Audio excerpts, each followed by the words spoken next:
ও, আপনারা চলে এসেছেন। আমিও এসে গেছি আপনাদের সাথে। চলুন আজ এক অদ্ভুত ঘটনার সাক্ষী হই আমরা সকলে মিলে। অদ্ভুত বলবো না, তবে আনইউজুয়াল বটেই।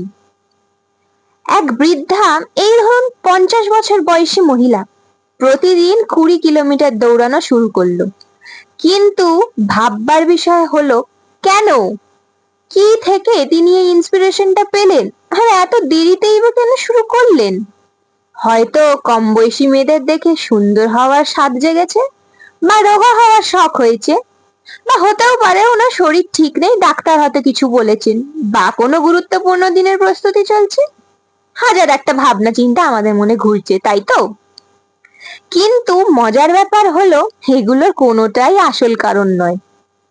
আসলে কারণটা কি, সেটা একটু পরেই বুঝতে পারবেন। ডাক্তার বললেন, ম্যাডাম, আমাদের হাতে কিন্তু আর বেশি সময় নেই। মহিলা প্রশ্ন করলো, আচ্ছা, আমার কিডনিটা কি আমার ছেলের সাথে রিপ্লেস করা যাবে ডাক্তারবাবু? আসলে ওনার ছেলের আবার এন্ড স্টেজ কিডনির সমস্যা, এবং তার একমাত্র উপায় হলো কিডনি ট্রান্সপ্লান্ট। তবে মজাটা কোথায় জানেন? ডোনার এবং রেসিপিয়েন্ট, অর্থাৎ যে দিচ্ছে এবং যে নিচ্ছে, তাদের দুজনেরই শরীর হতে হবে এক রকম। তাই মা তখন ছেলেকে আশ্বস্ত করে বলল, তুই চিন্তা করিস না বাবু, তুই খুব তাড়াতাড়ি সুস্থ হয়ে বাড়ি ফিরে যাবি। ডাক্তার ওনাকে বলেছেন 20 কেজি ওজন কমাতে, যাতে তিনি তার ছেলেকে একটা কিডনি ডোনেট করতে পারে। কোনো পুরুষ মানুষ তার ওজন কমাতে সক্ষম হয়নি, বা তাকে ডায়েট করতে বাধ্য করতে বা রাজি করতে পারেনি, একমাত্র তার নিজের ছেলে ছাড়া।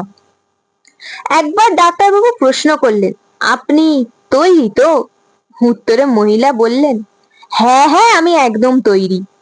ছেলে হারানোর শোকের চেয়ে আর ভয়ঙ্কর কি কিছু হতে পারে? গল্পটা কার জানেন? 51 বছর বয়সে মিসেস ওয়াংয়ের। তার সমস্ত সীমা অতিক্রম করে 3 মাসে 20 কেজি ওজন কমিয়ে নিজের ছেলেকে একটা কিডনি দিয়ে তাকে নতুন জীবন দান করেন। তাই তো বলি, আমরা নারী, আমরাই পারি, বিশেষ করে যদি হয় মাতৃরূপেণ সংস্থিতা।